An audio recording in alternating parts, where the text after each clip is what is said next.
Hi, this is Tim Campbell with TBC Action Coach of Indiana with our Business Spotlight series. The purpose is to interview local business owners and promote them on our social channels and email database as a way to help you all know about local business owners, because when small business is strong, the economy is strong. Today, I have the pleasure of chatting with Jill. Welcome, Jill. It's great to have you on the program today. Hi, Tim, everyone. Thanks for having me. So let's start with having you introduce yourself and tell us a little of your story. Sure. Okay. I'm Jill Lehman, and I am the founder and managing consultant at High Frequency Arts. And I am also known as that HR lady who sells art and works in art projects and design. So that's me. And it all started with my love of art and being a longtime art collector. And in my corporate world in HR, culture and engagement, and then eventually being a chief administration officer, I started to do art projects because I really saw the connection to art and some of the things that we were trying to do around people and culture and moving from one type of work to creative work and art's value. And when I started to talk to interior designers at the time, they really didn't think about art as a strategy with your business or around your people and culture. When I would talk to art consultants, they thought about it more as status collecting and corporate collecting, and really wasn't about people and culture. So I started to do it myself, and I fell in love with it, fell in love with working with organizations to help them bring it in, and working with artists to help them have careers and get access and exposure to more corporate environments. What a wonderful story. So Jill, I know you're in Indiana, but whereabouts, and is this home for you originally? So originally I am from Northeast Indiana, up in the Fort Wayne area, Mhm. but I have lived different places all over the country, but I moved back to the Fishers area in 2012. So I'm a boomerang to Fishers and love the community and where we wanted to continue to raise our children. So Fishers is our home. Fantastic. How many kids do you have? I have two. I have a senior in high school and a freshman in high school. Wonderful. So here's a fun question that I like to ask folks. If I was to say, what's your 60-second commercial for your business, how would you describe your business to us? Sure. We are a art consultation, project management, procurement, and installation firm, and we are all about tuning up your space, making your walls talk, and being your one-stop shop for everything art, whether it's home or business. I love that. Making your walls talk. That is so cool. So I know you said it earlier, but remind us again, how long have you been in business for yourself? I started this business in the fall of 2017. And we just opened we've always had a location, but it was more of a service location. But just in September of 2020, best time in the world during the COVID season, we opened, more of a brick and mortar space and partnership here in the Hub and Spoke Design Center. Oh, wonderful. So tell us, who do you serve, or who's your best customer? We call that a target audience. Sure. Our best customer are commercial clients or residential clients, and we work either direct with them or their designers on their art project needs. Wonderful. So you mentioned opening your storefront during COVID. What's been the greatest impact that COVID has had on your business?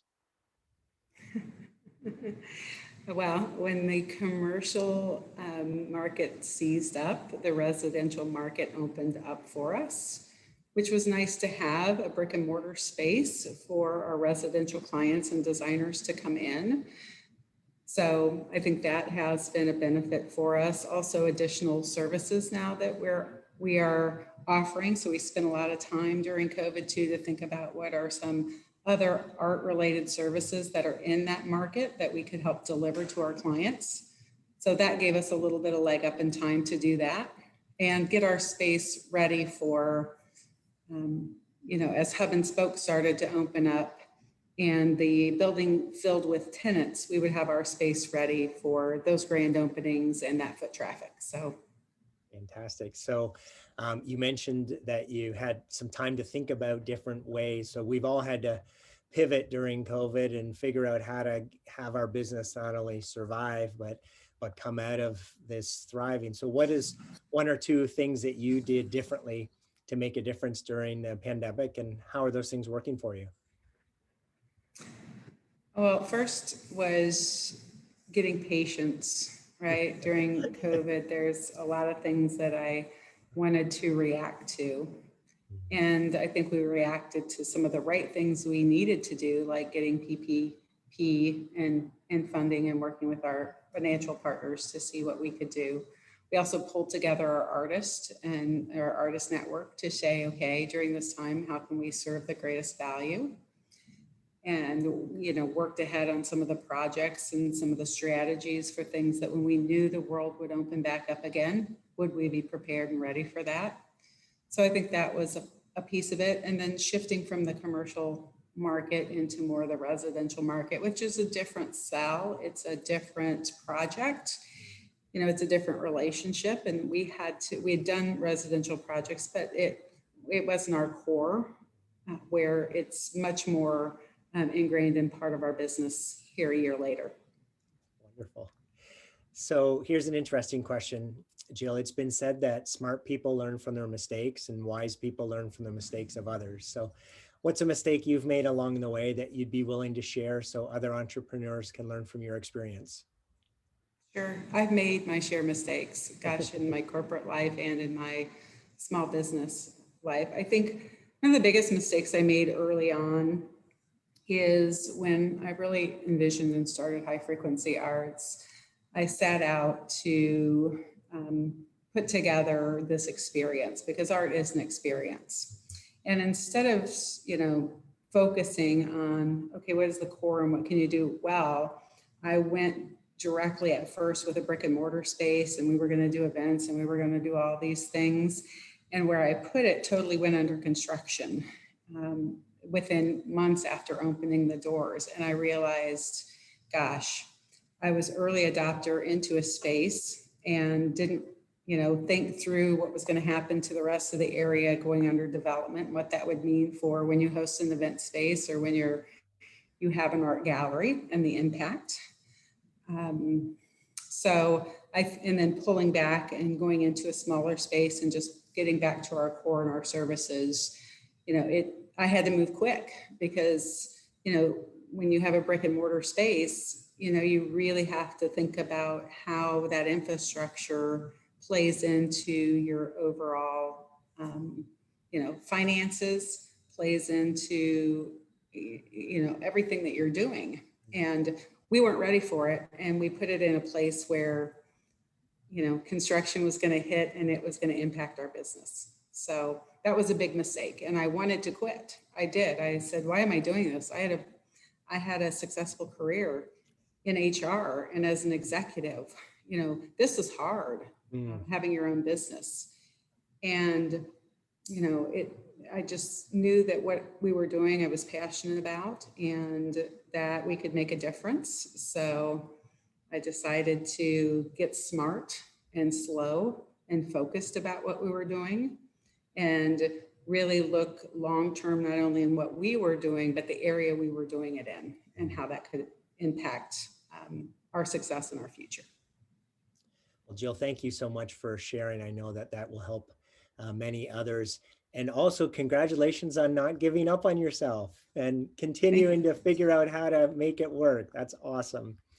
So last question here. We've got your contact information. We'll be sure to include that when we post this video. But is there anything else you'd like to make sure that the audience knows about you or your company, or what's the best way for folks to come and check you out?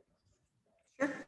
So the best thing to know is we're not a traditional art gallery. We're not a traditional art consulting firm. I started this firm because I was a consumer and I wanted something different.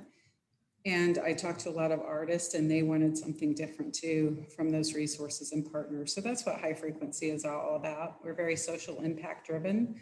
So when we do host events and we work with different organizations, we do a lot to give back to different not-for-profits. We volunteer and work with a lot of different not-for-profits. A lot of our artists work and support different not-for-profits. So it's a collaborative arrangement and engagement. It's not about high frequency arts. It's about our community and what we're trying to do with art and how we bring art to workplaces and to residential consumers to experience. So I think that's what I want people to know. We're open to the public now. So we're not just consulting. We have a beautiful storefront where you can come in, whether it's wall art, whether it is artisan made gifts and home decor. We work with local candle makers, local woodworkers, local potters. So we have all those different things in your space. It's not just traditional gallery wall art, and it's at all price points. Wonderful. And tell everyone again, where is it that you're located? So we are located in the new Hub and Spoke Design Center, which is 8100 East 106th Street in Fishers. So it is just on the intersection of I-69 and 106th Street, but it's a big, beautiful building. And we are just one of many tenants in the building, as well as there's a co-work and it's a community connect center. And there's a makerspace coming online here soon too, for all things building construction and arts. Fantastic. Awesome. So last question here. Jill, tell us what's been most inspiring to you during all of the craziness of the past year? Most inspiring. I think my team. I have a very small team that has been with me since the beginning. You know, I've used my HR skills and I stalked them on LinkedIn, and I found these early career, hair and art grads, and one was a teacher and an art therapist and a fine artist, and the other one was an art making and printmaker, and they've been with me since the beginning. And COVID was scary. And when I had to shift my business earlier back in 2018, that was scary too. And they stayed with me the whole time. They have options, and they stayed, and they've been, my cheerleaders. They've been supporters. We're a female-run, female-owned business, and they do projects from soup to nuts. So they help me in project consulting, in project management, and they install artwork, which is fantastic to see and watch them grow. So I think that's been one of the most kind of inspiring things to see. And also when we do projects and connect artists in with organizations, a lot of them are emerging and do it part-time, or struggle to sell their work, or don't have other avenues. And when we can show them that their art has value and there are people that can fall in love with it, and we put it into a project, the excitement in their eyes that, their dreams are coming true and someone sees value in the work that they do. Makes it all worth it. That's fantastic. Such an inspiring story. Thank you so much for sharing. That does conclude our interview. For those listening, if you've heard something that has piqued your interest, please go and visit Jill. Look at all of the different things that she described earlier. It sounds like you could spend hours in there just looking at the different things that artists have provided. So take her up on that offer to go check out her storefront. Sounds like just a wonderful experience. As a thank you for everyone appearing on the show, we do offer a complimentary coaching session, so we'll talk about that offline, Jill. It's been an absolute pleasure learning about you and your business today, and I wish you tremendous success. Thank you. Thank you so much for having me, Tim, and sharing a little bit about high frequency arts. All right. Have a great day. You too.